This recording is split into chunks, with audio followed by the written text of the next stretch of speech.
Good morning. Today you met here in Rome the heads of Italian Democratic Party. What you talked about and what your opinion about the Democratic Party in Italian and European political context?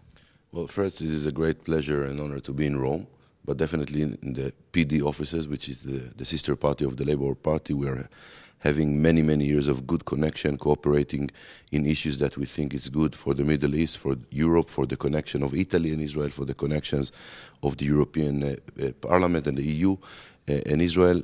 I discussed this morning a long discussion with Mr. Giacomo Filibeck, discussing international issues, the Middle East process, the situation, the poor situation in Syria, and of course the attempts of taking Iran out of the nuclear weapons. Three processes that I really hope and pray, and Israel is involved in this way or another, that it will succeed.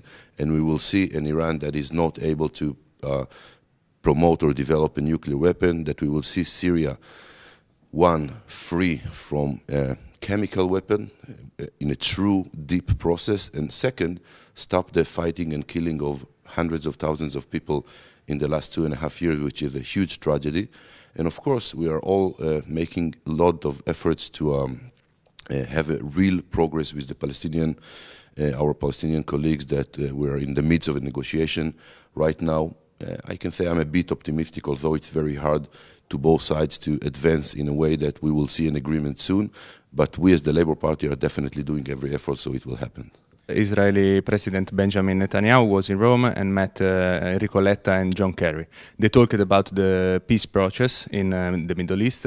What are the next steps to take, in your opinion? Well, President Netanyahu was here actually until yesterday. I know he spoke with the Prime Minister Letta. He told them that Israel is committed to peace, that we are trying to promote the two-state solution. I cannot tell you the details of the conversation because I don't know it. I wasn't with him, but I can tell you that we as Labour Party support Prime Minister Netanyahu in the efforts of having two-state solution, because the two states is the only solution that both Israel and Palestine can afford themselves. There is extremists from here and here that are trying to think that maybe one-state solution is good, or three-state, maybe a state in Gaza. This is a big no from the Israelis and from the Palestinians.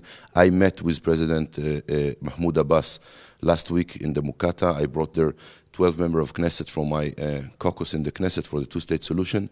Also, the Palestinians understand that we have to set very clear borders of having two nation states, two independent states live next to each other with very defined borders. Any other solution is not acceptable by us, and I hope that also not by the Palestinians.